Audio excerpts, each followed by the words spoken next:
Hello everyone, how's it going? Um, just catching up with the chat right now. Cool, awesome. Yeah, I can't wait to see your shot. So, yay! How's everyone? Here I am on another Thursday with my very cozy, whatever you call this thing, because it's cold. So, I need some words. Oh, someone! Yay! Thank you for following. Awesome, thank you so much.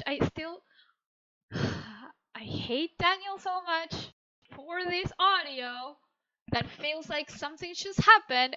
But as he said, which is a good point, now all of you think that something happened in your computers, and so you're probably going back to Maya and saving very quickly. So it's like, okay, well done. Well played, Daniel. Um, nice. Congratulations on that. That's awesome to hear.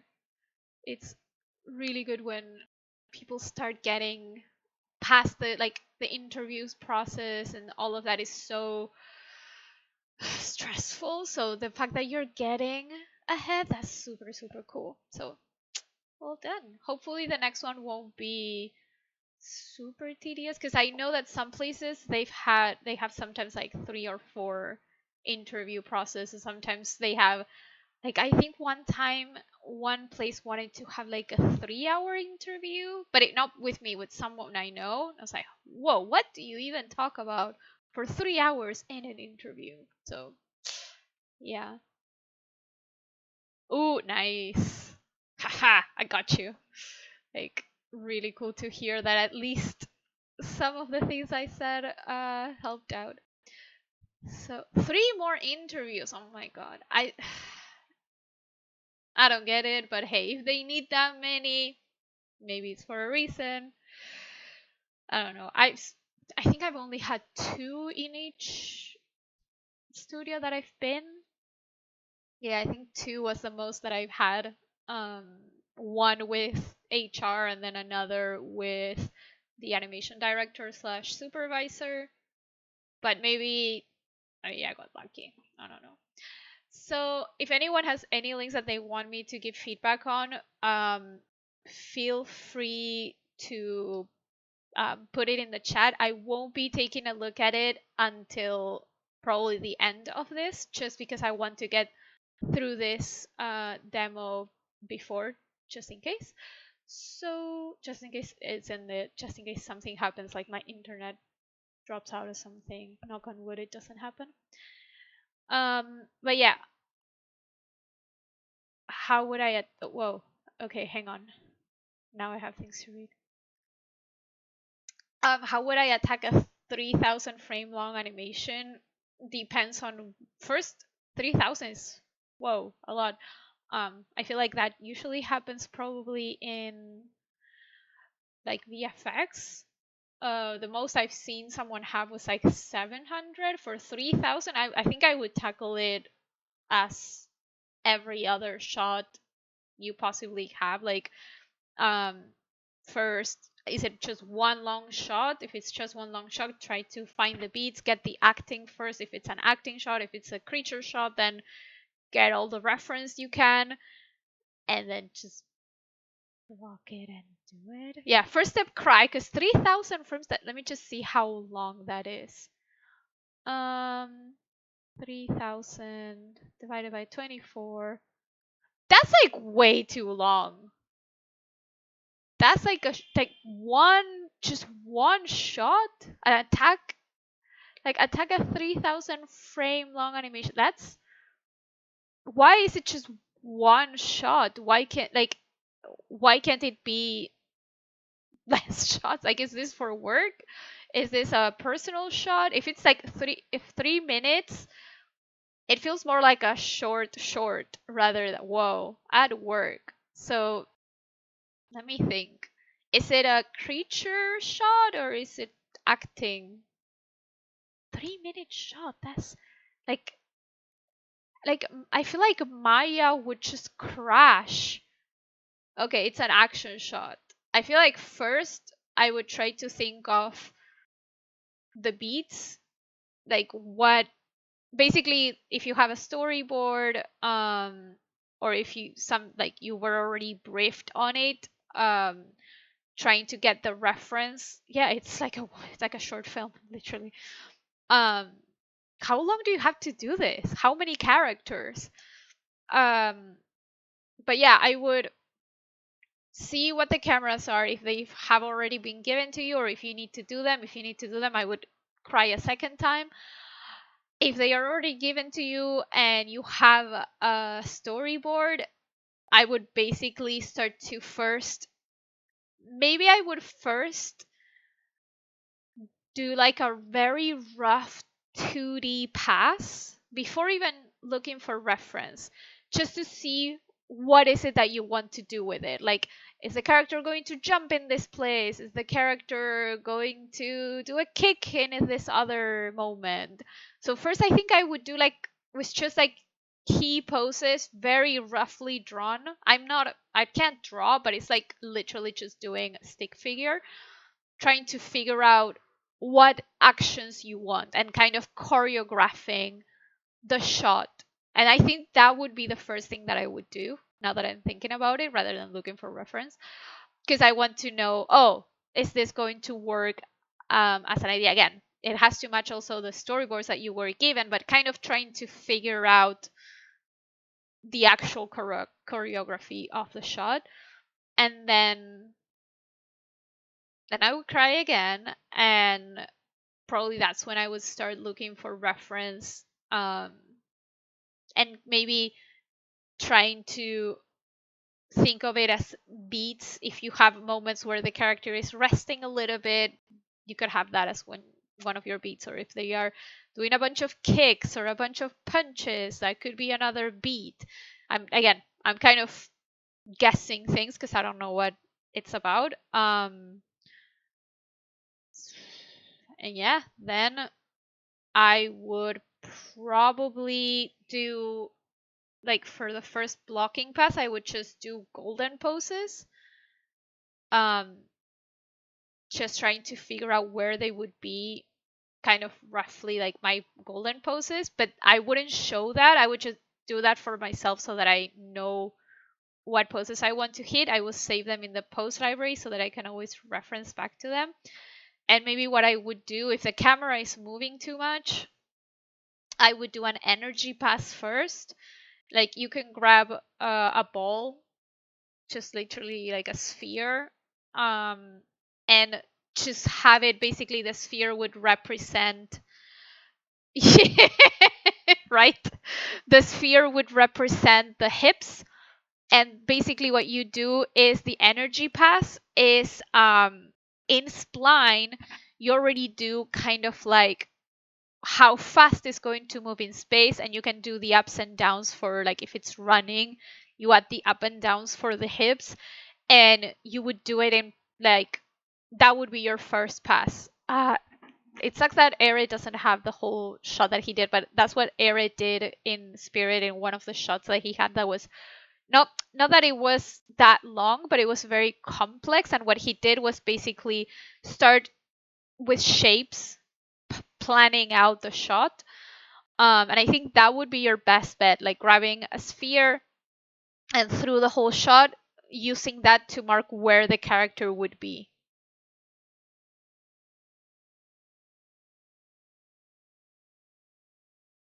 Wow. That's like very complex. I think that would be the best thing to do. You attach the camera to the rig. What? Do they hate you? Like, what? I've never heard of something like that. That's so weird. Is it kind of like a parkour type of thing? Kind of like when people go out and start running and then they film themselves? Because it kind of feels like that. Yeah, honestly. But yeah, I think that's what I would do. I would do the energy pass with the sphere, and then from there start animating it, probably layered, kind of like you would animate a quad. And if you don't know how to, there's this really good um blog, what's the name of it, blog quad, blog betas, yeah. There it like, it's for quads, but basically the idea works for everything in terms of how to um move and animate parts of the body instead of everything. Yeah, I'll do feedback after the demo because, like I said, I want to get the demo done first. So I'll open this, but I'll do it later. Okay, so let me share here. So the demo that I want to do today was one that was requested by a friend of mine because constraints are a pain. until you get used to them. And once you get used to them, they're kind of your best friend. Like constraints are a lifesaver sometimes. So basically, the demo is going to be the character is going to have the ball on one hand and then it's going to go to the other hand. And I'm not going to animate this properly. I'm just going to literally do it like this because it's not the point of the demo. So first I'm going to set this ball up. You guys might be using a rig that you have for this. I don't need a rig for this, so I'm just going to create kind of quote unquote a rig. In case also people don't know how to do them, this is how you do it. So I created a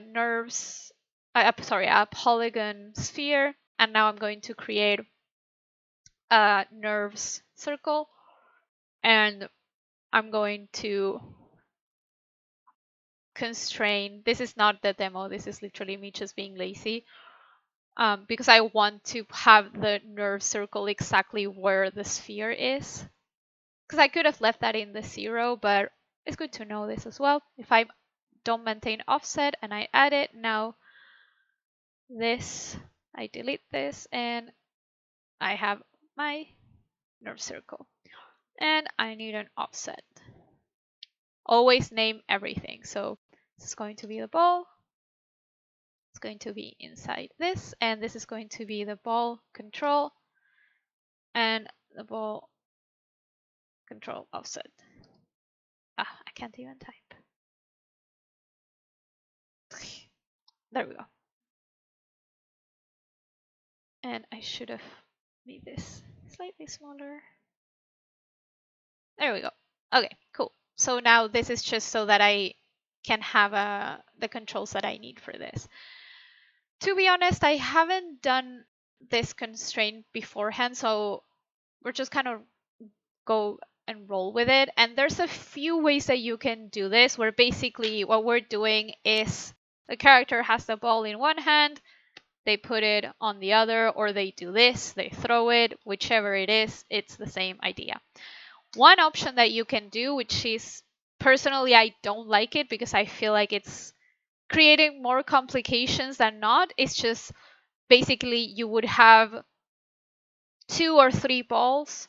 Like you can have one ball constrained to one hand, one ball constrained to the other, and then you, like, let's say you throw it, you can turn off the visibility of one ball. Let's say the frame before it touches, you have the ball from this hand visible, and then when it touches, you hide that ball and then you turn on this one, the one that you had in this hand. Personally, I don't like that method. I think it's not clean as it could be. So I'm going to show the method that I use, which is with constraints. Because also constraints, you can use them all the time for everything.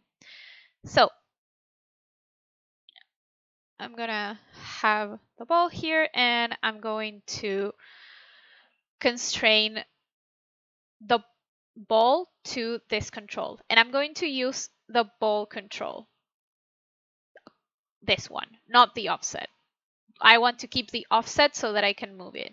And I'm going to show you why for the people who don't know. So I'm going to select the wrist control, and then I'm going to select the ball control, and then I'm going to go to constraint, parent, and I'm going to make sure that all my translates, all my rotates are on, and maintain offset is on. Maintain offset, it's kind of self-explanatory. It will maintain the offset.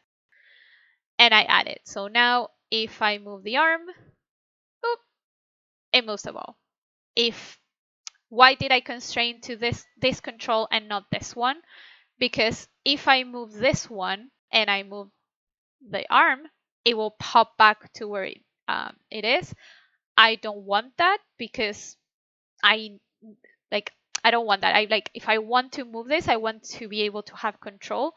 And so if I do it with the offset and I move, it will maintain that offset that I created. That's why I never, ever, ever constrain to this control. I always want to make sure I have minimum one control where I can just move the object around. That one control, I will never, ever, ever, ever, ever put a constraint on it. Ever. And actually, I can show you two ways of constraining this. This will be the annoying version, and then I'll show you another version which might be even cleaner than this one. But it's always good to have different versions. So right now this is constrained. I'm going to set a key on everything, and I'm going to make sure that my blend parent is turned on. If it's green, it's constrained and it has a key. So now if I go to this frame, it keeps moving it, it's constrained, everything is working, fantastic. Let's say the character just throws the ball to the other. So there will be a frame where this ball is going to be, I don't know, somewhere in the middle, somewhere in the air. And what I'm going to do is set a key. I'm pressing S here. The reason why I want to press a key is that every time that we press a key on a constrained object, it will store and record the values of where the object is. But hang on, first I want to key it here so that I have it. And then I'm going to set a key here and turn the blend parent off. So now the ball is where I put it. So that's how whenever someone is like, oh, how do I keep the constraint keep the object where I want it when I turn off the constraint? Literally just set a key and turn the constraint off. That will give you that. And then let's say on this frame, it's like the best animation I've done in my life. The ball will touch the hand and now it will be constrained to this hand. So I'm going to do the same thing that I did before, except did I set a key on this? Yeah. I'm going to constrain the same control that I constrained before to the wrist. And this is, again, going to be the less clean way, still cleaner than hiding and turning off objects, but yeah, it is good to, like, basically right now I'm kind of blocking. That's why I'm not doing it over one frame. When I hit spline, I would do the blend parent over one frame. I would turn it on and off over one frame. I would never do it over many, many frames because I mean, maybe if I'm very lazy and I see it and it looks okay, but if I do it over one frame, I have total control of when the object is influenced by, in this case, the arm. So I'm going to go here, I'm going to set a key, and I'm going to do the same thing here. And now I'm going to turn the blend parent on. When I do this, it's going to cause problems. But why does it cause problems? Because right now what's happening is that the ball control is being controlled basically by these two controllers, by both arms. And this is where some people start getting problems. Because right now, this is not where I wanted. I wanted in the other hand control. So what I'm going to do is basically I'm going to go to every blend parent that I have, and I'm just going to set it how I need it. So here this is the right arm. So I'm just going to make sure that only the right arm is turned on and the left arm is turned off. And I'm going to key this. So now if I move this one, nothing happens. But if I move this one, it's constrained. The ball is constrained to the arm. And then I'm going to go to where I don't want any constraints. So here I still want them. I personally key them in every pose that I do, just because I don't want to hit spline and then not understand what's happening. And then here I don't want any constraints because this is where I turn them off. So both of them will be at 0. And then here is where I want them the opposite way. I want the right arm off. I want the left arm on. Whoops. So now if I check here, there should be no constraints at all affecting the ball. And then here, it just affects one ball. Like one ball, sorry, the one arm affects the constraint. I hope that made sense. I know my English today is not working very well, but please let me know if that made sense in terms of basic constraint. The problem with this method is that, let's say I want to retime this. So I grab the ball, I grab my arms and everything that has animation, and I'm like, oh, you know what? No, that actually was very, very slow. What is this? I actually want to spend more time at the beginning and less at the end. So if I do this and I just retime it, you think, oh, it's fantastic, but suddenly it's not working anymore. The problem is that if I go here, my blend parent has moved. But if I look at these two constraints, they are all over the place. They are where they used to be. The reason is these shapes are not shown in my timeline when I am just selecting this main control. So there are ways of making it show in the timeline, but I think they might be too complicated for a very simple shot. So if you've used this method, all you have to do is every time that you retime, you need to make sure that you also select this and you retime this as well, which is not complicated. It's just remembering so that you don't run into weird things. Let's look at another way of doing this, which is kind of more simple. It just requires us to get one extra control on our ball. So let's delete all of this. Let's delete all of the constraints.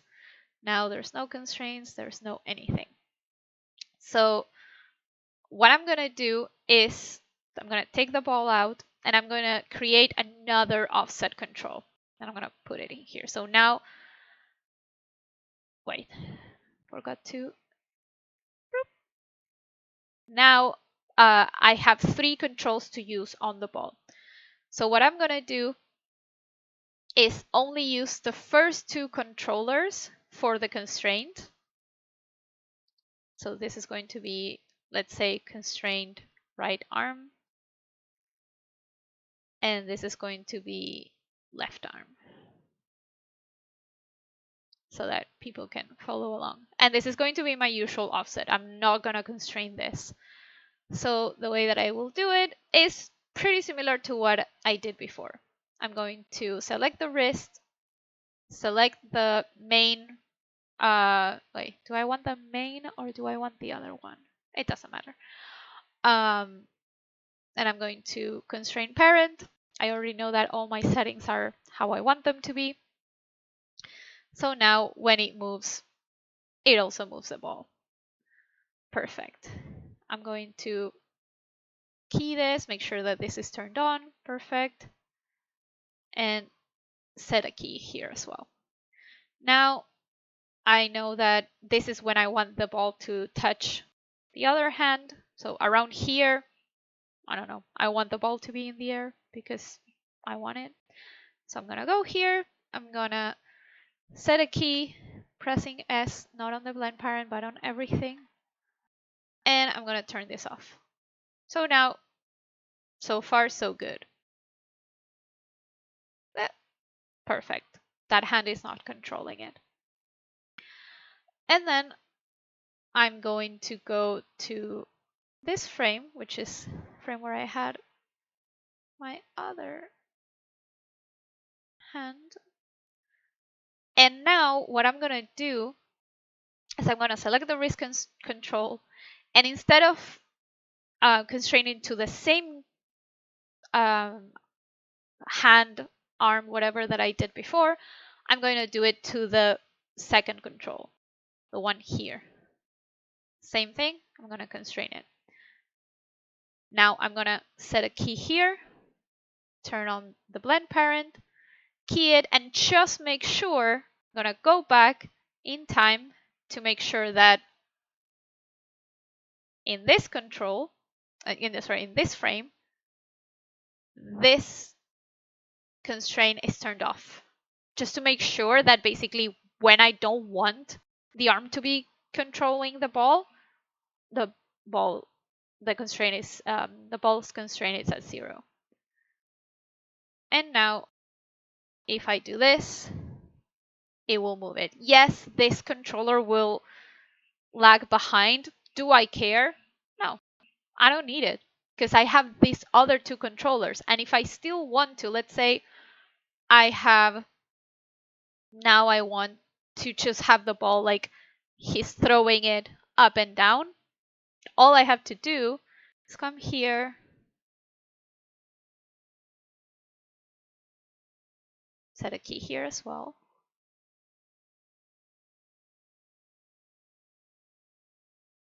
And I can just turn off this constraint. And now I just have two controllers for the ball that are constrained to different hands without really being connected to each other.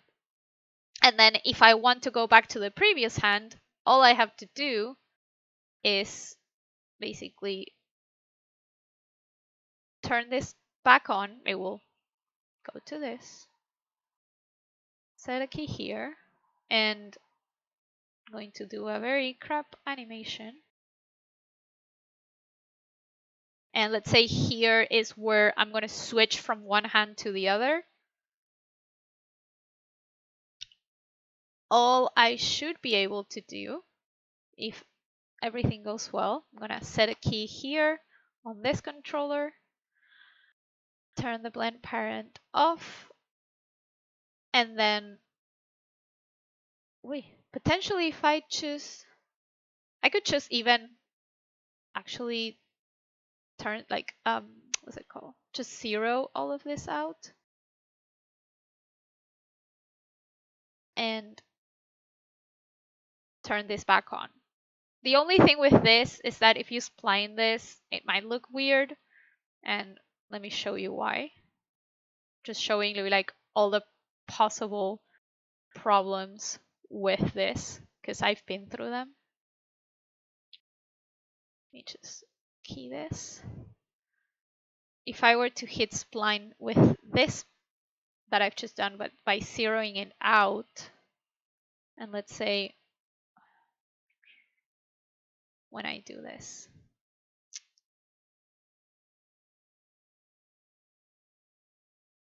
I'm moving it a little bit more so that you guys can see.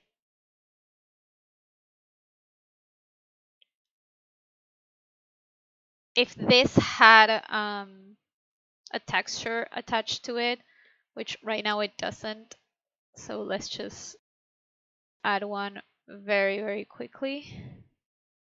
We can create a new material. I'll show you, it's very, very easy. I hope what I'm saying makes sense, because I feel like I'm explaining things super wrongly right now, but I'm hoping that you guys are understanding what I'm trying to say. Just trying to get it. There we go. Okay. If I were to spline this, yeah, now this arm thing doesn't work and it's annoying me. Okay. If I were to just come here and hit spline, we need to make sure all of our controls are in spline and all of our basically constraints are over one frame, because here is not such a big problem because the ball is animated in kind of what we need, but usually we just want to do it over one frame so that we have full control. But if I do it over one frame, let's say I do it here. This is the one frame that I would do it on. Also, if you guys are getting this problem with the graph editor where you zoom in somewhere and it pops out, which is really annoying, you can just take it out. It's a kind of a bug from 2019, which is really annoying. But usually this fixes it. Ugh, come on, get there. Okay. Okay, see, it didn't fix it because sometimes it's annoying. I just want to do a blend parent. Okay, I've selected it.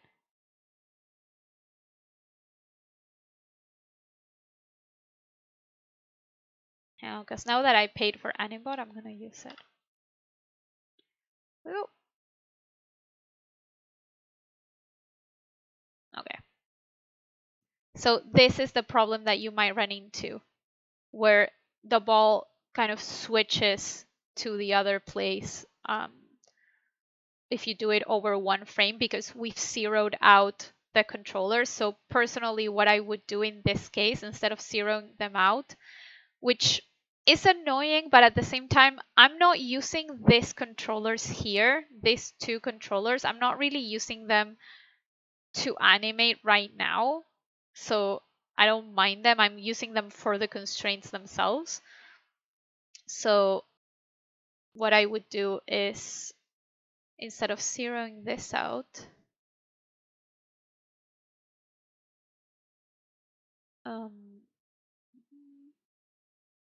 I would just turn this off and then just turn this back on. So I'm basically keeping this control in this weird position, but that way I can keep the ball in the correct rotation position that it was before. This is only, you only need to worry about this is the ball has a texture that you need to keep track of. If the ball is not, that doesn't have a texture and it's just solid, nobody cares. Let's see. Now this arm controls this ball, and at no point did I lose where that texture was in the ball, if that makes sense. My God, my English today sucks. Did that make sense for you guys? Like, I'm not sure if it did. Liv, I'm not sure if you are here. If you are, can you let me know if that made sense or if you want me to explain it in a different way just to make sure that um, you got it because you need it. So cool, awesome. That's you? That's a very weird nickname. I'm so confused. So for the prop is rigged and you only have two controllers, how you do it? Well, let me actually, I can actually show you guys. I think there's ultimate ball rig that I can download somewhere. Oh, okay. I was like, that doesn't sound like Liv. I can do it with this one if it works. I don't know. I haven't used it in forever. Ugh, I don't wanna. I don't remember my username. Oh, I have it. Yay. Cool. I'm like, is my friend here? So, okay. Let me get this and show you how to create an extra controller on a rig that already exists.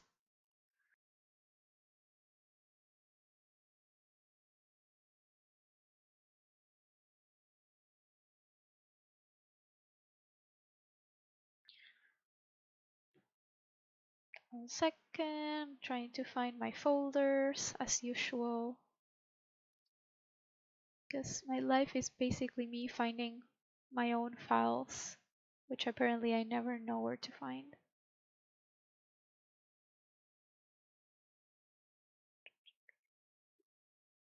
I hope that you guys become friends with constraints because they're so useful once you learn to use them. Okay, so I should have. Oh my god, it's so tiny. Okay, it's like the tiniest little ball.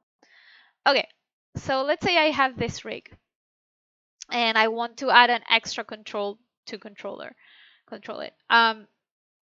I haven't used this rig, but this is the root. Usually I wouldn't use the root for anything. Like the root, you tend to leave it at 0, so I would not use that control. So this is actually a good example. We only have one control to do this. What if we need those 2 extra controllers to do what we need?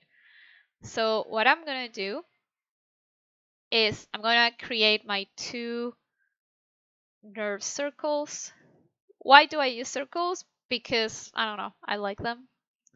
I find them interesting. You can use whichever uh, thing you want. You can use locators, you can use another nerves, whatever. You can use anything. I like nerve circles. And I'm going to do the same thing. Rig ball control, rig ball offset. Now, I can't really drag that rig into this. I mean, you could, but it's not really ideal because then you're going to be dragging in that root control as well, and we don't want that. So all I have to do is basically this rig ball offset. I'm going to constrain this, which is what right now I'm using to move the ball. I'm going to constrain it to this controller. So constraint, parent, and now this one moves the ball. And that's it. Now I have my controller and my offset. I don't use this one. I just don't use it anymore. That one I can't use it anymore because it's constrained. So this one doesn't exist for me anymore. If it were me, I would just add it to a layer. Boom, it doesn't exist. I don't care about it. I just use that controller to connect it to this one. And now this one will be the one that I will do like, can I hang on, because I think my blue pencil is not working. I just want to draw.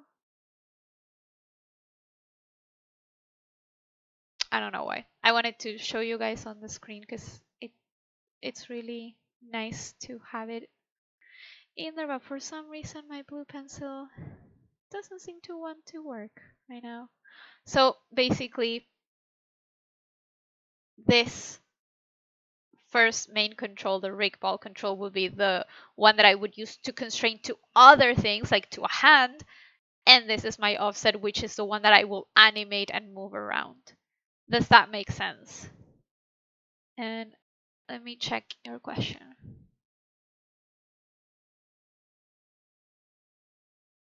Yeah, that's what I would do. I can do it. Like, depends on the thing. Let's say you have a baseball bat. That's usually the one that's easier. Sorry. We can do that as well as an example. Honestly, guys, constraints will save your life. If you know how to use them, they're the best thing. Also, this makes sense. The If the prop is rigged and you need an extra controller, does that make sense? Because you can use that for any single thing. Like, let's say you have, I don't know, I don't know why it usually happens to me with wrist controllers. Sometimes they don't behave as you want them. Sometimes they just don't work as you need them. So what I usually do is just constrain them to other controllers, and then I have full flexibility to do whatever I want. So let me just delete this and delete this. And let's do kind of like a baseball bat type of thing.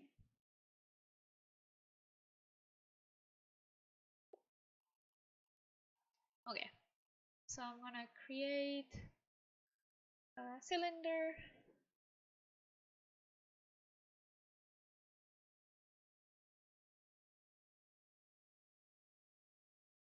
Hang on, what?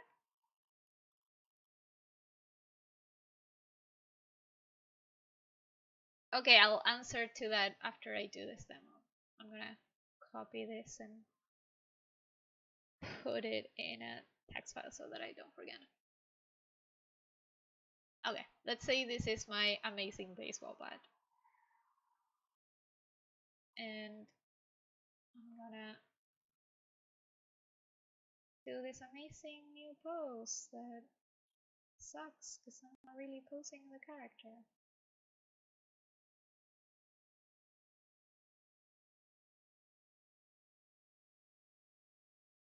Should really try a little bit harder. But I don't like spending time on poses for demos because I think it's a waste of time for obvious reasons. You guys don't care about a pose, you care about this. So I'm going to first create all the nerves curves that I need for this.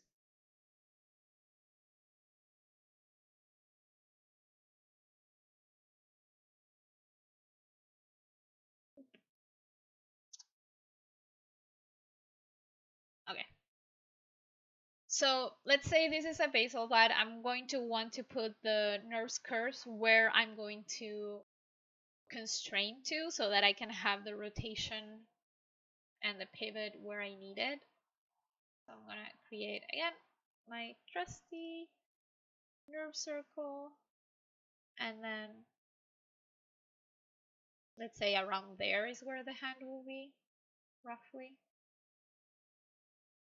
I'm gonna name this. Always name everything, please, especially because you guys don't know how often we have to go onto other people's shots at work and things are not named, and trying to guess what people did is so annoying. So please just name things. Do a nice name convention. It's not that hard. Okay, so now I have this. It pivots from where I need it. Perfect. So I'm going to roughly get this into place just because I'm being lazy. Okay. So let's say, I don't know, this hand is the one that's going to drive the motion and the other one is going to follow. So I'm going to select my wrist control, select the main control, not the offset, and make sure my constraint, parent constraint, like normal one, is with maintain offset, translates and rotates are on. And I keep saying translates and rotates are on because you can turn them off and benefit from that, but in this case we need it. So now everything is working. And now this is me trying to remember how to do the FKIK switch with Leo, which I should know, but to be honest, I haven't opened him in forever. So let me just load the picker because I know that the switch is there. Hang on, where is it?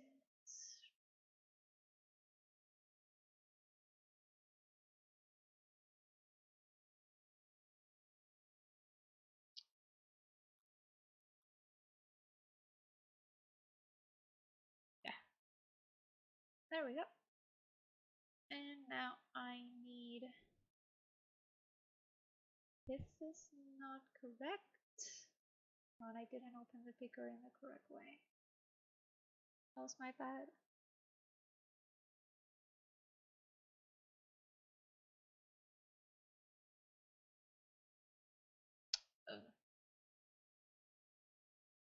I don't know, Dan. I don't know either. This weird thing that we don't know. Also, to remember how to do the. Do I have it? I forgot to reinstall the FKIK switch thing. Okay, fine. I'm not gonna use the FKIK switch. I don't have time for that. I'm gonna install it later. For anyone who hasn't used our rig, you do have an FK-IK switch, which is really cool and it works really well. And you also have a mirror. You have a lot of things. You just need to install this tiny little script. But I forgot. Is this one? Don't I have to? Oh, I thought I had to install it. That was before. Ah, perfect. Hang on. I don't know though. It's not connected. No, yeah, I know it's in the picker, but it's not connecting because I didn't set the namespace. There we go. Like the most basic thing, right? I have to set it. Get namespace. Set it. Come on. Yeah. Yeah, but I don't know why my setting the namespace isn't working right now. Troubleshooting with me. Okay, there we go. Did it? Yeah, now it worked. Yay! So yeah, you don't have to install. I thought we had to. Yay! AKIK. Woohoo! Switch. I know it sounds like a very small thing, but not all rigs come with switches, and our rigger is amazing, and he gave us one, and I love him forever. So right now, this hand is controlling our beautiful bat, and I want now the bat to control the wrist. So some people will say, oh, I just grab this bat control and that's what I would use. No, no, no, no. You need to grab the offset control. And there's a big reason for that. So I'm going to show you why. Let's say I do it with a bat control. Oh, okay, that's why there was something installed. I installed it before. Cool. So there, let's say I choose the bat control and I shift select the wrist and I go to constraint, parent, maintain offset, blah, blah, blah. Now if I move this one, everything moves together. Fantastic. That's what we wanted, right? No. Why? Because let's say I move this and suddenly I'm like, oh, you know what? I actually need to reposition the bat, for which I'm going to use the offset control because we already saw that if we use this one, because it's constrained, it's going to snap back. So let's say I move this one. I'm like, oh, actually I want it like this. Now this wrist control is not following the bat anymore because we did a dumb thing. We constrain it to the wrong control. So what we have to do is first remove this constraint. And you can remove constraints doing it the old-fashioned way, which is selecting the driver and the thing that was constrained, go into constraint and remove target. Nah, too much work. I usually just grab the thing that has the constraint, hit F on my outliner, which I always have open, select my constraint, which is this red link icon, delete. Now if I move this, the wrist is not constrained anymore. And all I have to do now then, since we've already learned from our mistakes, is selecting the offset, shift selecting the wrist, constraint parent, and now everything works. And if I need to reposition this, everything works. So yeah, that's how I would do it. Whenever I have to constrain two things, I would never constrain to an FK wrist, just for the obvious reason that FK doesn't work like IK. IK I can just move around in space like I want to, whereas FK arms and wrists I can only rotate. So that's why I switched to IK on one of the wrists. You can use a locator. It depends on what you need. So for example, for this one, do I have, can't remember. Did we add, Dan, since you're here? If we didn't add it, that's the thing to write for the next rig. Did we add an extra controller, like the gimbal? I think we did. Why can't I find things? Why am I so dumb? while Dan replies the thing that I should know, I would. Yeah, I hate locators. But usually rigs have a gimbal wrist. Okay, if you don't have, okay, sometimes rigs don't have it. Yeah, I think we did one, but I can't find it. If we don't have it, then please add it to the list of things we need to add to this rig. And for the next one, because it's a must. I'm pretty sure we do, but we need, yeah, can you add it to the list, please? Because we need it. It's like really basic, so we need it. Um, let's say you don't have it, because some rigs don't have it. As you see here, I can't find it. They don't have it or I can't find it. Either way, doesn't matter. Let's say um, we don't have it. I'm going to delete the constraint. So now if I move this around, boop, the wrist is not being controlled. So now what I would do, again, yes, you can use locators. I personally only use locators for very few things where using a nerves curves would be annoying. So there's moments where I don't know, if let's say I am using a motion path. A path is basically like a curve that you draw on the screen. And you can have a character follow that path. Sometimes I would use a locator instead of constraining directly to the path. And I don't use it with a controller just because a locator, in this sense, I'm just using it to constrain and I don't need to grab it. As long as if I need to grab something and I need to move it around, then I'm going to use nerves curves. So okay, let's say I don't have the gimbal wrist, and also I just want to double check again why now it works. So what I'm gonna do is I don't have a gimbal wrist, so I'm just gonna create one. I'm going to again nerves primitive circle, and I'm going to create two of them. Also, if people don't know how I'm duplicating, I'm just uh, selecting one controller and then one nerves curves and then hitting Control D on my keyboard. That's how I'm doing it. And then I'm gonna put it inside, and then I'm just gonna write wrist control and then wrist control offset.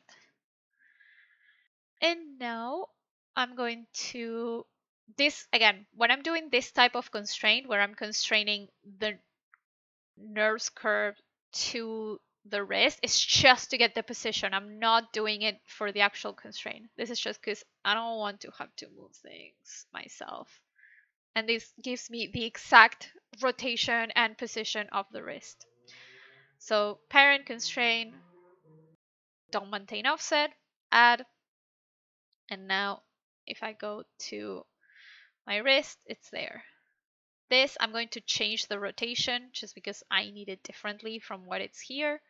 I would put it like this.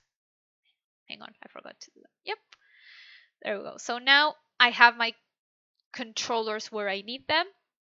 And now same thing as we did with the rig, the ball rig. It's the same thing. The offset of that I've created. Oh, thanks for the follow, Dan, and your sound. Thank you so much. I'm going to grab the offset control, shift select the wrist, constrain parent, make sure that maintain offset is on. Now, if I grab any of these controllers, they should move the wrist. Perfect, that's what I needed. And now, basically, I just constrain this wrist control to the bat control offset. Because remember, this offset control is what we need to move the wrist.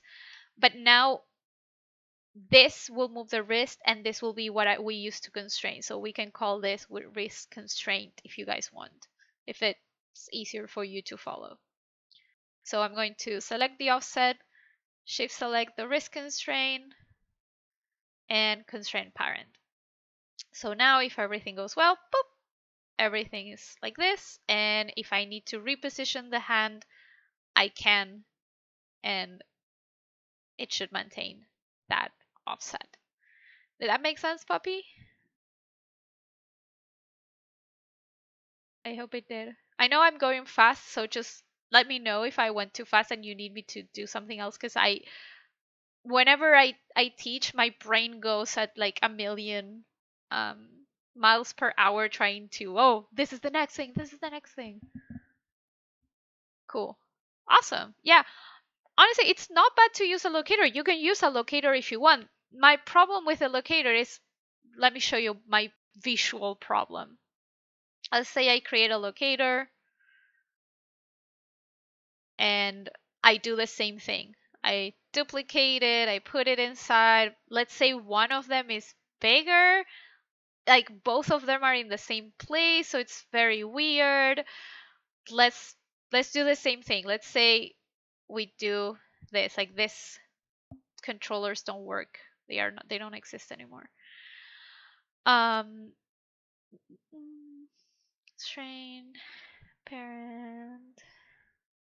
Okay. So now it's like really annoying to see this and to select it, because now if I want to select the main locator, like this would be my, like, the one that I constrained, and then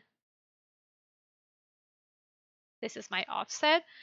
It's just so annoying to grab. Like, it will work, of course it will, but it's so annoying. Like, look, first I have to do it all from the outliner. I can't do it here visually. I have to, if I want to select them, I have to do it here, because these two are in the same exact place. They are the exact same shape, because that's what locators are. So that already annoys me. I use the viewport a lot. And then this one to this one, constrain parent. So yeah, it's the same thing. It works. Everything is moving. But again, I have to come here to select this to move it around. For me, that doesn't work. That's, I know, and I learned with locators. I used to use the locator method for over 2 years until I realized, why don't I just create a curve? That's way easier. So that's how I do it now. Visually, it just helps me. It also makes me faster, because it's way faster to come here and grab this controller, for example, than to have to come here, find it. Because sometimes you have a lot more things, like a bunch of things, and you have to go find where the locator is. Nobody has time for that. I don't, at least. So yeah, did that make sense for everyone? Does anyone want me to go over anything again, or any other type of constraint? Cool. Awesome. I hope it made sense. Like, constraints can be way more complex. Like, there's a lot of things that you can do with constraints. This is like the simplest one.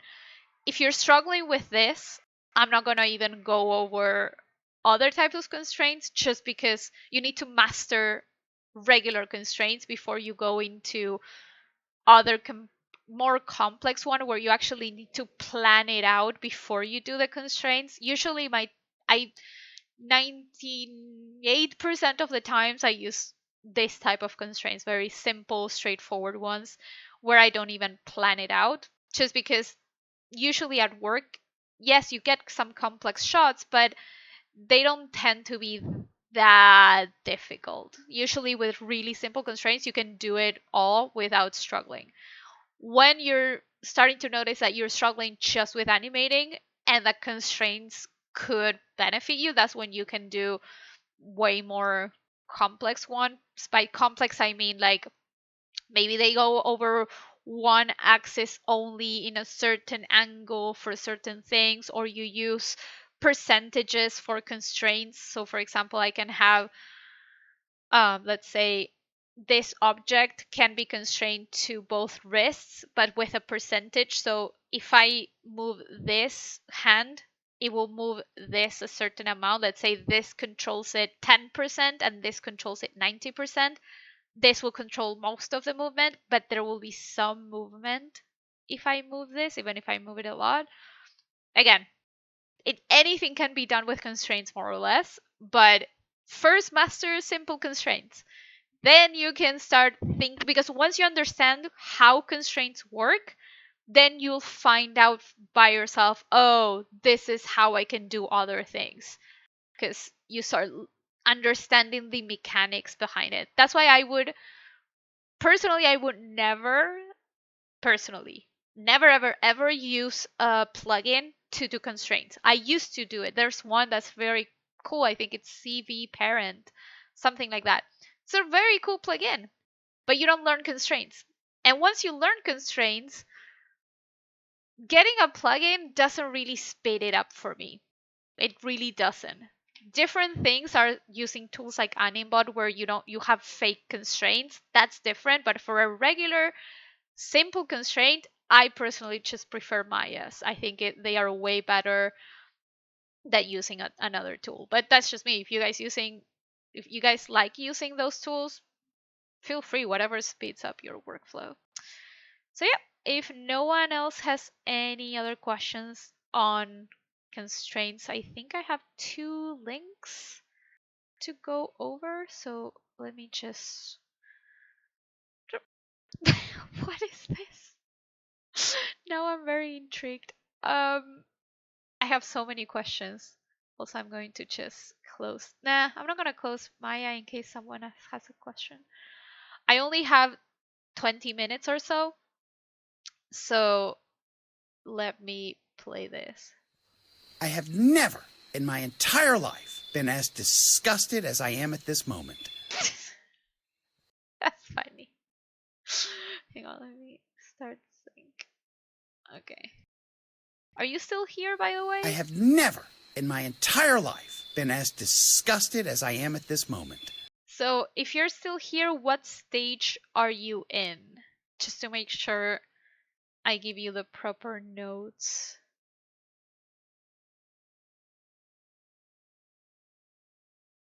If you're still here, are you here? If you aren't, I can just give you notes after. Not sure if you are, because sometimes the chat doesn't. But maybe if you are, while you take a moment to reply, let me just check this one out. This one, someone left on Discord. Rough pose, trying to show dynamic weight. Cool. Awesome. Cool. Cool. I think you're going in the right direction with the line of action. I think you're getting there. I think there's a few things that we can work on this pose. I get the dynamic way, like she is kind of swinging this around, trying to think of where she would be in this moment. Like, let's say, yeah, she's kind of mid. Yeah, okay. So what I would try is ways in which we can push this pose a little bit. So I'm trying to think, can we push the line of action even more? Can we get kind of like a straighter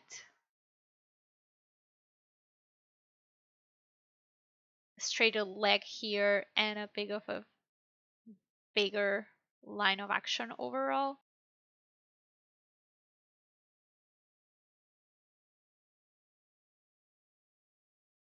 I kind of like the leg where it is, this one. Just move it a little bit over here. I think that's one of the things that I would do. I would try to push that a little bit more, that curve in the body, just a bit more. And it kind of sucks because I only have 1 frame to draw. I don't think I have other frames. But I'm thinking if something is very heavy, yes, you can use your shoulders quite a lot, especially if you're doing this, but I think this shoulder is starting to break quite a bit, so I would lower this shoulder. Maybe if I use another color, I would lower this shoulder a little bit more.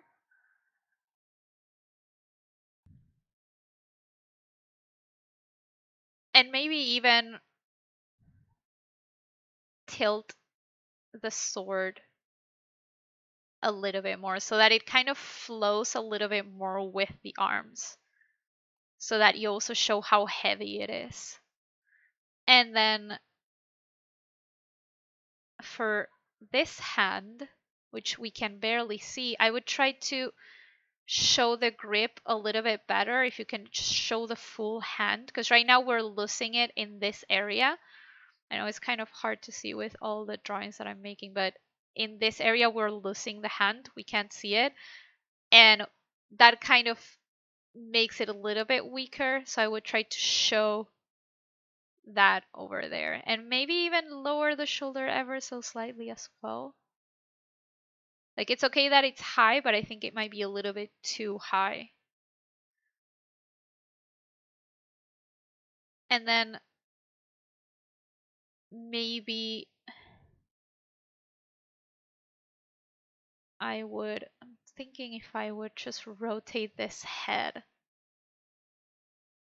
a little bit more like that, so that it's kind of more like the head is dragging. That could be an option. Like, I know that when we're learning, we are always thinking about the line of action and we follow that with the face, which is completely valid.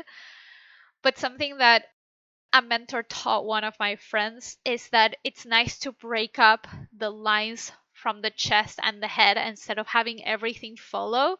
It tends to be more interesting if you just break it. And I'm thinking maybe you can do that here.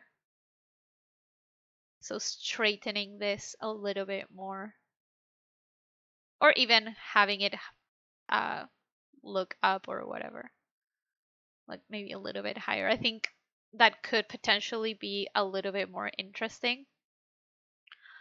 Um, that would be one of my takes on this. I'm thinking maybe what I would also do, because right now it feels like, yes, everything is dragging behind, but the chest is still pointing backwards and the head is fully rotated.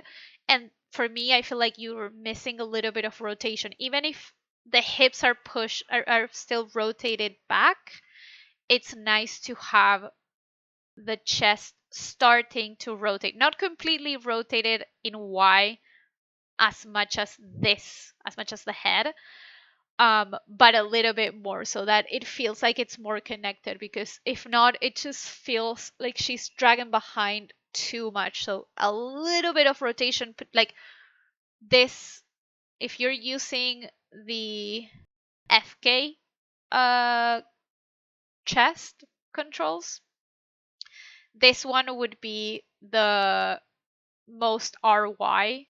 So let's say it would be around there. This one would be a little bit less, and this one would be even less. So there's like a flow through that RY. Like each time it decreases until it gets to the hips, which are pointing that way, if that makes sense. Did that make sense? I hope it did. It's fun to do this posing things, like challenges. But sometimes it's nice to think also about where the character is going to be afterwards, kind of thinking of it like the exercise should be, you're doing the pose, but you're also thinking about what's happening next. Is the character going to jump? Is the character going to land? Is the character going to spin? All of that is going to change also how you work on that dynamic pose, because that's the thing with dynamic poses, they are part of an action. So cool. I'm glad that made sense. So while we wait for this other person who I can't remember, yeah, no problem. I think it was this person from a Spanish speaking country. What was your name, person? Uh, Trying to find it. Or no, this was someone else. Dustin, if you're here, just let me know and then we can look at your work. If not, we have. I'm probably going to butcher your name. Is it Shobhit? Shobhit? I'm hoping I'm saying it correctly. If I'm not, please feel free to correct me because I always have problems with H's after B's. For some reason, it's like I've never learned, because my language doesn't have that, so I've never learned how to pronounce that. And it angers me constantly not being able to pronounce an H after a B. It's like sometimes I walk down the street and I say it to myself, just trying to pronounce it, because I'm like, one day I'll say it correctly, and then that will be a good day. So I see you're typing on. Cool. Can you type on the Twitch chat so that it's easier for me to see it? Because I see that you're typing on Discord. Um, I'm just trying to understand, like, because I see that you already got feedback from your mentor. Just wanted to check, was there something that you didn't understand from what your mentor said, or was it something else? Because I don't like to give feedback on something that a mentor has already commented on, unless it's, oh, I didn't understand this particular thing that my mentor said, because then I can help you with that. But I don't want to go over your mentor's word for obvious reasons, that they are your mentor and they know best. And they definitely know more than me because they have, like, especially Tip. He has like a million years of experience. I'm not gonna um go over his word.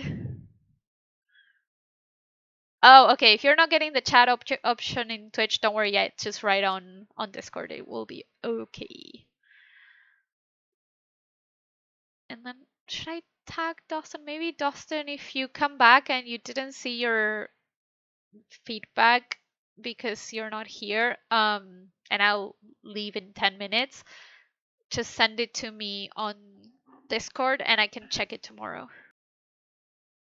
Yes, this is recorded. It's going to be automatically on Twitch as soon as I end this, and it will be on YouTube probably tomorrow. Because I don't know if I'll have time to send it to YouTube today. How can I make the weight super still in the beginning? This, you mean? Oh, how you? Yeah, I understand. I think I understand what you mean. Your like technical way of like, how do you keep the ball? Why is it? Why does it have that color? How do you keep the ball here? Yeah. So, I haven't done a one of these exercises in so long. Maybe I can do one of them. Like, uh, maybe I can go over like class one exercises during the stream, and see if I remember how to do them, which I should, because they're like basic things. So the way I did it when I was at AM was to just basically eyeball it. Because also the reason why I eyeball it also is because you don't want to do it so that it's perfectly still. It has to move like pixels forward, because I don't have a pendulum thing, but let's say I have this. If I am moving this way, if I'm moving it very quickly, if I'm suddenly doing this, this is going to drag.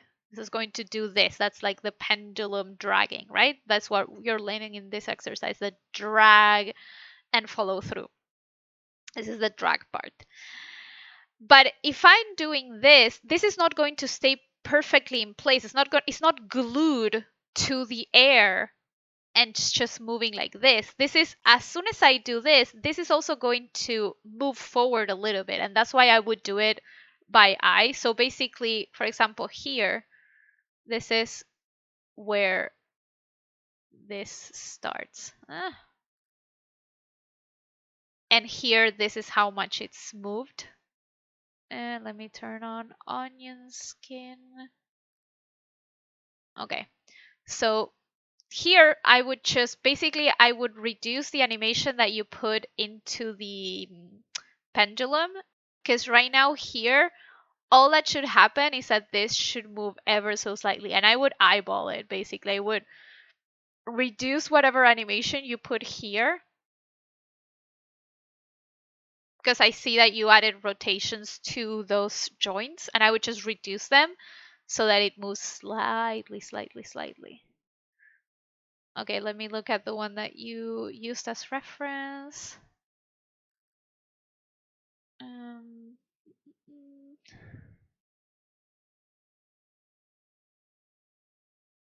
yeah, you could, but I think that this is personally a little bit too much, because in this part, this feels glued to the screen. I personally wouldn't do it like this because it feels like it's completely glued. So I would like from here, from frame 1 to frame 5, you'd see it pixels moving forward. Like it has to move slightly forward. And then around here, this still moved a little bit pixels again. And this is when you start getting that drag. And all of this, I would basically go every 2 frames and just manually pose it. Whoops. And here is when you can have that S shape. Here you kind of can have it very subtly.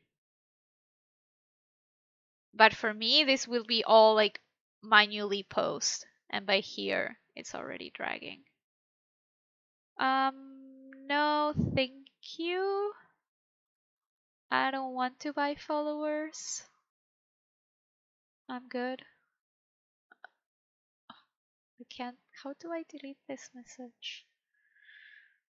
Yeah, no, thank you. We don't buy followers here. That's not ethical. So even here, I would go every 2 frames. And here you can just keep it more like that.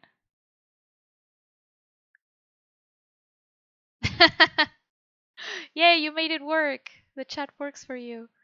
Did that make sense in terms of how I would do it? I would just basically go every 2 frames and post it.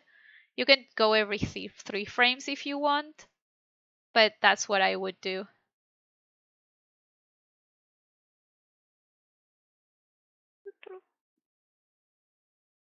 I hope we still have followers. I don't know, we've been off for so long. Yeah,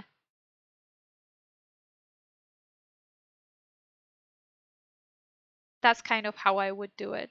Um, and you get that S shape around here.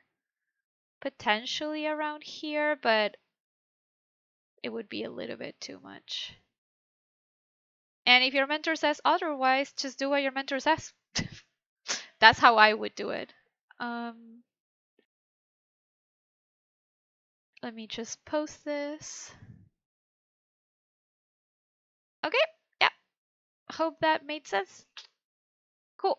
So, if no one has any other very quick questions, I might call it here because I'm trying to be a responsible human being and I'm going to work out tomorrow at 6 a.m. No, sorry, 6:30 a.m., but I need to wake up at 6.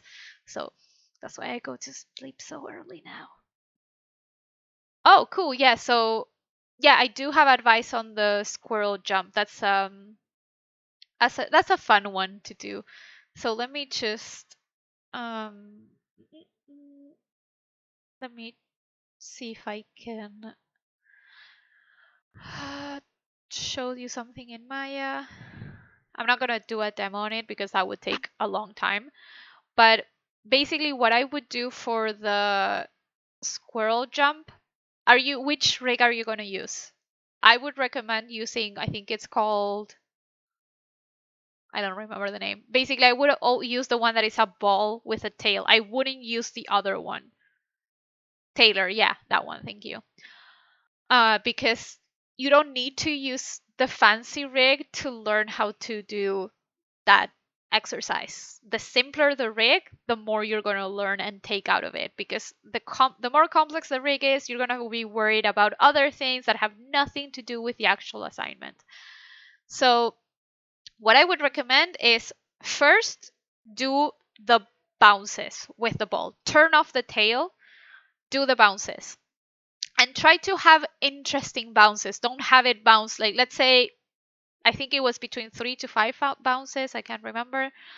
Let's say you do 5 bounces. Don't do them like 1, 2, 3, 4, 5. Don't do them all the same. So if we're talking about rhythm, don't do just 5 bounces that are all the same. That's very boring, and we don't look for that in animation. We look for rhythm, asymmetry, interesting shots. So you can have, like, if you want to do it simple but interesting, you can have them do this type, and then they hold for a little bit, they don't do anything. So they hold for, I don't know, a few frames, and then they jump a little bit, and maybe they jump a little bit more, and then, I don't know, a few tiny jumps. Or if you have platforms, they can start here and then jump again, whichever you prefer, something that's visually interesting. But first, what I would do is just do the body. Hide the tail. You don't care about the tail. The tail is meaningless for you. All you want to do in the first few days is just the ball, and treat it as a bouncing ball. Make sure your spacing is correct. Make sure your timing works, your arcs are there. Everything has to be like the most perfect bouncing ball you've ever done in your life. Once you've done that, let's say I have, this is going to be a very rough ball animation basically, because I'm literally hand animating it as I go. But let's say this is your bounce. Let's say you've animated this and it's the most perfect thing you've ever done. Then what you're going to do is grab a grease pencil, blue pencil too, whichever you prefer. I use blue pencil too because grease pencil hates me and doesn't work. So if you want to, if you like using grease pencil and it doesn't work for you as well, I would recommend getting blue pencil, but you don't need to pay for it unless you really need it. Blue pencil 2 is this tool that I'm using right now, this thing that I'm using to draw. I use it all the time. I I used to use grease pencil and then it stopped working for me, and because it stopped working, I paid for this license, and for me it's so worth it because I use it for everything. And it's really cool because you can transform what you do, like you can move it around. You can do layers. So I can have, for example, if I go to my layer manager, I can have more than one layer and draw other things in other layers and then just hide them if I don't want them. Yeah, you can do Epic Pen. The problem for me with Epic Pen is that it's not in Maya. Epic Pen is basically like drawing on your screen.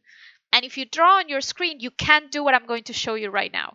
So this is why I'm saying you grab grease pencil if it works for you. If you want to pay for blue pencil, I'm not getting anything out of this. I'm basically just saying I personally love it, but you don't have to pay for it if you don't need it. Um, but what I would say is once you have the ball already animated, go with your blue pencil, grease pencil, and draw the tail. Don't animate the tail yet. Draw it, because then you can see where that tail is going to be before. And actually I need for this I would use the ghosting, the onion skin, so that I can see where the tail was and then just draw. Basically, I'm drawing over where the tail was. And I can see here the path of that tail.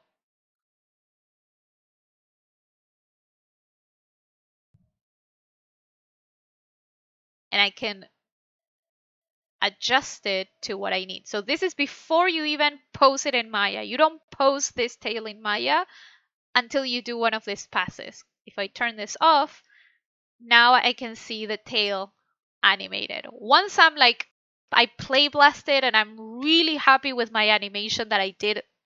Literally, it's lines. You can't say, I can't draw. You can draw lines. Um, Once you're really happy, you play blast it and you're like, oh yeah, this animation really works. Then all you need to do is go in Maya, like go back to Maya and just pose the tail. Unhide the tail and just pose it to what you've just drawn. And if you want to be even nicer to yourself, all of these drawings you do them with the actual shape and volume, because then you will be way nicer to yourself and you'll be able to actually pose it like you need it. I'm lazy and I'm just doing these lines, but you can do the actual thing.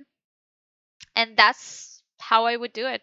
That's how I would tackle it. It's way easier to do it like this than to actually pose it and play blessed and hope for the best, basically. Because also, like this, you can see exactly where the tail was coming from and going, especially if I turn this on. So, yeah, that's how I would do it. Hope that makes sense. I highly recommend Blue Pencil 2. It is a paid plugin, but you get a license that you can use for life. I've had it for 4 or 5 years. I don't remember anymore. I think I've had it for 5 years, probably. I think I've had it for 5 years. So it costs how much? It costs 65 US dollars, but over the past 5 years, to be honest, it doesn't feel like much because that's a really good deal. I've had no problem using it at work. Some studios you might need to get approval before you put it into their servers. You just get approval and that's it. You're like, hey, I have my own license. Can I install this? And if they say yes, you can. If they say no, kind of tricky. Usually they say yes, especially if you've already paid for it. So, yeah, that's the one that I use and I recommend. But yeah, guys, I'm gonna go because I need to be a proper human being. But before I go, I did have one more question. I will answer this very, very quickly. Uh, yeah, I would track the tail for arcs. Yes, I would track the tip of the tail for arcs. I would use motion trails to track the arcs for sure. That's yeah, for sure. So someone, I think it was Pratham, left a question. He said, when there's two characters in a scene and one is just standing still, maybe reacting a bit, how do you go about adding moving holes and keep alive? Do you do that in Spline? Uh, Thank you. Blah blah blah. Personally, no, but it's not that like it's like a yes and no question answer.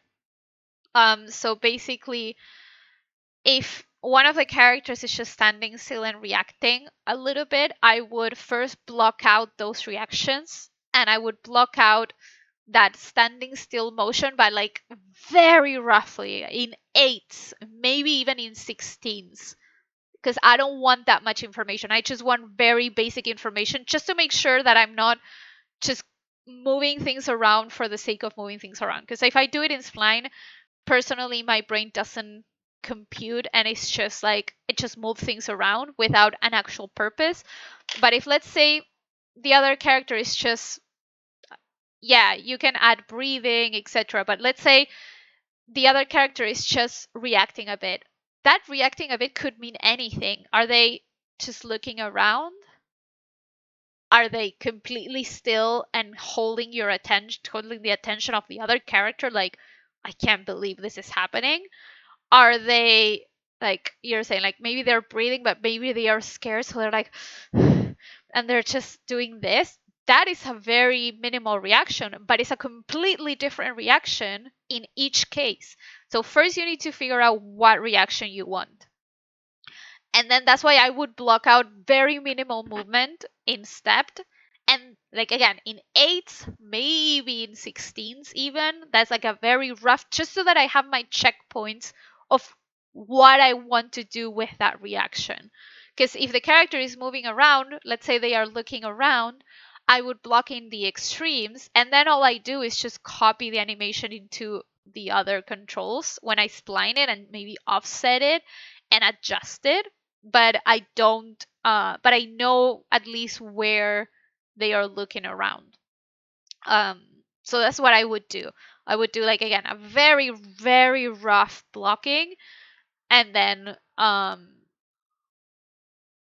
do it in spline, and yeah, add breathing, eye darts, slight weight shifts. I don't know. I mean, try to, again, record reference of yourself doing it and acting to that thing. And what is it that you do you suddenly, like, I don't know, readjust your back and do this, or are you just reacting with your face? If you react with your face, usually your face slightly moves, so you can add that movement in. um are they doing something with their hands? Are they doing this, and then maybe they stop and maybe they start again? That's what I would try and figure out. And because again, moving holds, I hate that term. Because yes, it's a correct thing of, yes, it is holding a pose and moving in it, so it is a moving hold, but that doesn't say anything. Because if when we do things, we're not moving holds in when we're acting, when we are reacting, when we are attentive, when we are whatever. We are doing something. There's some thought process behind it, even in those moments where you're just standing still. Even if there's 30 people watching a lecture by some person, some people might be swaying because maybe that's how they keep their attention. Some people might be, I don't know, squinting, trying to see because their eyesight is really bad. Other people might be super bored and trying to keep, like, their eyes open because they're so tired. All of those are moving holds. That makes no sense to call them moving holds because they are not a thing. Moving holds are not one thing that you can put in just a moving hold. You need to think about what is happening to that character and what is their thought process, their emotional state, all of that. And from there, then you can decide what you need. Yes, you might need a bunch of breaths, you might need just two, you might need eye darts, maybe you don't need them. So, yeah. But in terms of how to technically do it, yeah, I do a mix of very rough blocking and then a lot of spline. So, yeah, I hope that answered your question. I can go over more of it next week, but for now, I have to go be a proper human being because, guys, remember, be healthy, eat healthy, exercise, stretch. You'll feel way better about everything. So, remember to take a break if you haven't already, because bad things happen when we don't take a break. Oh, oh, that's cool. Awesome. Cool. Well, no, don't be like Daniel. Daniel will die by the time he is my age, most probably. And I will be forever young. So, have a good one and see you next week. Bye.